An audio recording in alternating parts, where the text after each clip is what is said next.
Hey everybody, it's Becky from Patchwork Posse, and today we are going to make a reversible bowl cover. So it has elastic edge on the side. You can customize it for any size of bowl you have, perfect for raising bread or taking on a picnic. The first thing you're going to do is take your two fat quarters, and you just want to make sure they're pressed really well, and you're going to lay them right sides together on your cutting mat. This just saves a step later, so we're just going to put right sides together. I have my bowl that I use for rising my dough.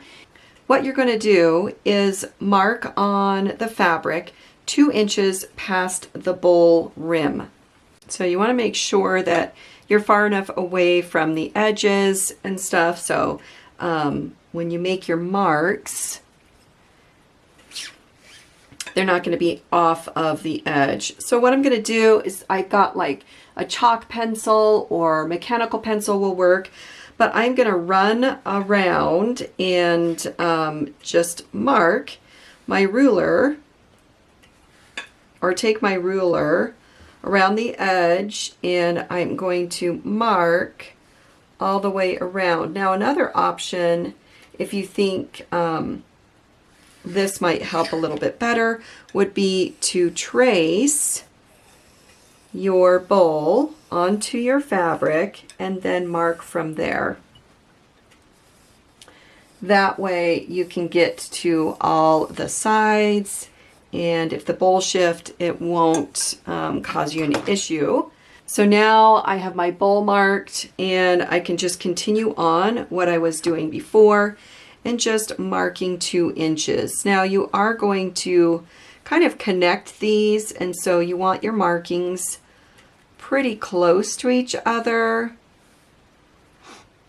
so they're easy to follow when you cut this out.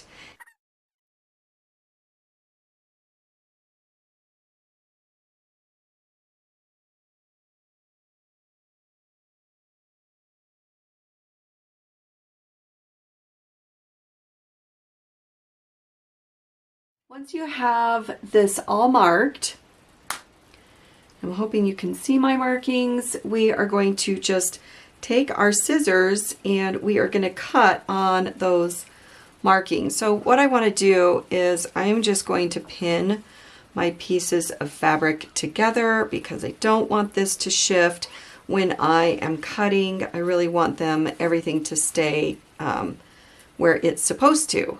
So you can use your rotary cutter if you want, or a pair of scissors, it doesn't matter. But you're just going to kind of line your ruler up on this, lining up 2 dots, and then turning it and just kind of continuing around. If you don't need the ruler, then you can just cut all the way around. Looks like my rotary cutter needs a new blade. So I am going to just do this again. So I'm just going to kind of eyeball this, but again, you can use your ruler if you want. Just make small cuts all the way around. Then just turn this as you go. Again, following your dots. If you want to use your scissors, that works as well. It's not super perfect, but it will do for the purpose that we want this. So I'm going to line this back up again. And if your fabric crinkles, kind of pull it. You can pull it a little bit on the opposite side to give it some tension, so it's a nice trim. That's why a lot of dots are helpful when you are marking your 2 inches.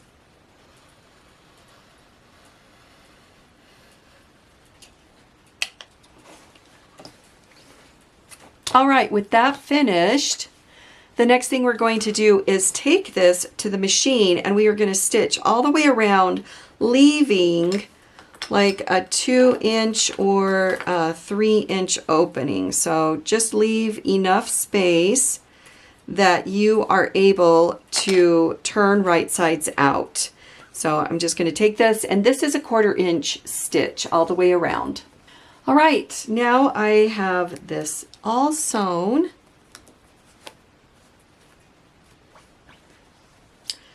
So I'm going to just find my opening, and I'm going to just grab the opposite side and turn it right sides out.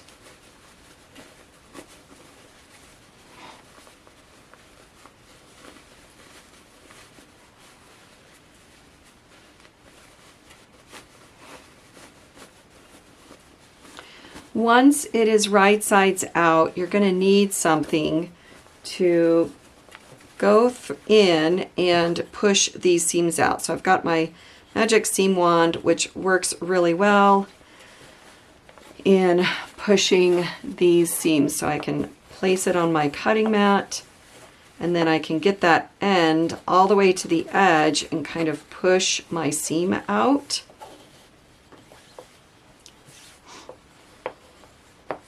Can flip it over and do the other side.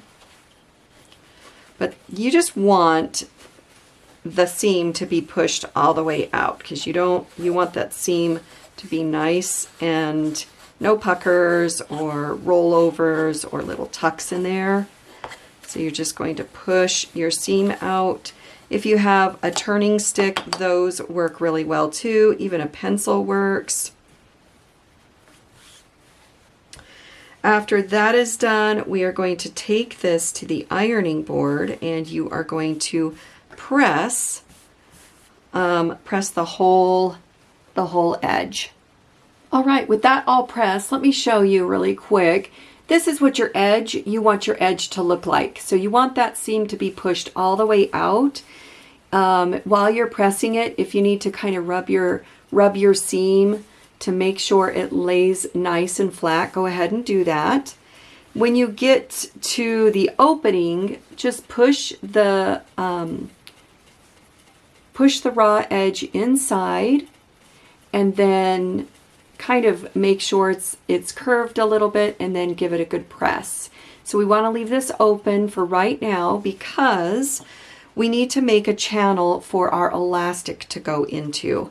All right, for our next step, we need to make a channel on the cover to hold the elastic that goes around it.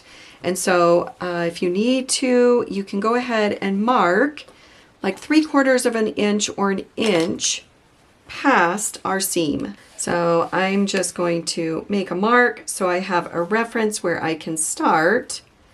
I can't see that line, so I'm going to make this one. Now, if you need to, go ahead and mark all the way around, so you have something to follow again, but just make this large enough that it can house the elastic that you have picked for this. So I am using a 1/4 inch elastic, and I know there's some rope elastic that's really thin, and that works as well. So the next thing we're going to do is just start at our hole, because we need to put our elastic inside of this. So we're just going to start here, and this time you can go all the way around the whole bowl cover and meet up with your previous stitch, because we don't want our elastic to go past this. We're making our channel for it, and so just go all the way around. All right, I've got it all sewn. So this is where I started and I stopped. So I have my inner channel stitch done, and now I can thread through my elastic all the way around here. So what you can do is measure, if you want, all the way around your bowl.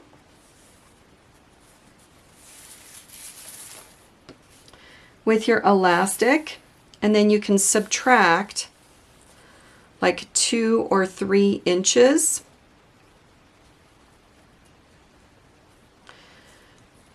If you'd like, or what you can also do is just leave your elastic really long and put this through a safety pin. So I've got my safety pin here. I folded the top of my elastic, and I am going to feed this elastic through my channel area. So I've got this all ready. I'm going to go into the hole and go right inside that channel area. And I'm just going to feed my elastic all the way through the whole thing until it comes out the other side. This should be pretty easy. There aren't any seams stopping this.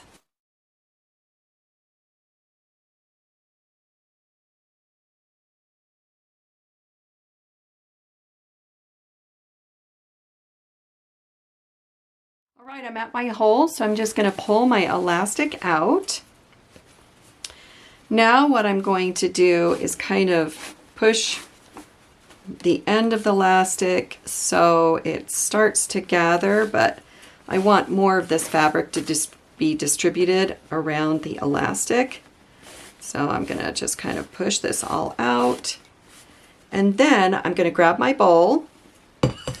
Going to place this on top of my bowl, and now I'm able to pull on this.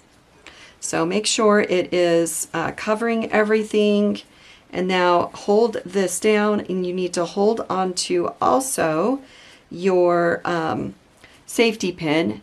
Now if I want, I could open the safety pin up and pin it to the end so it doesn't get pulled back in.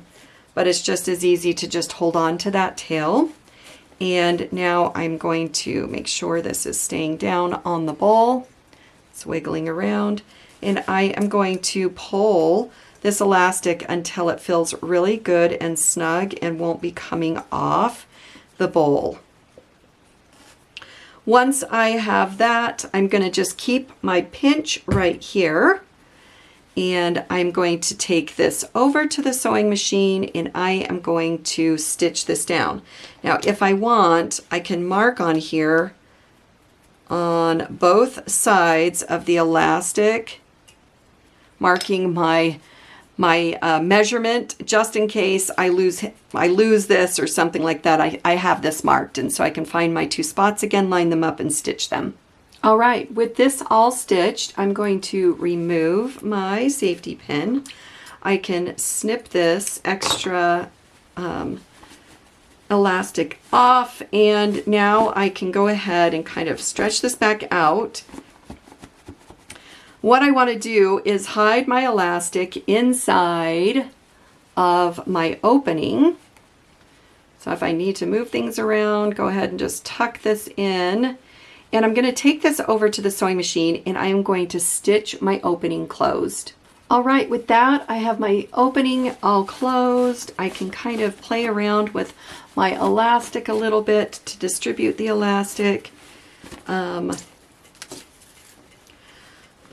now I have a custom sized bowl cover. Now these are great for any kind going outside, picnics, anything, but also for letting your dough raise on the counter. This is washable as well as reversible. So if I wanted to, I could flip it over to the cute little pink butterflies.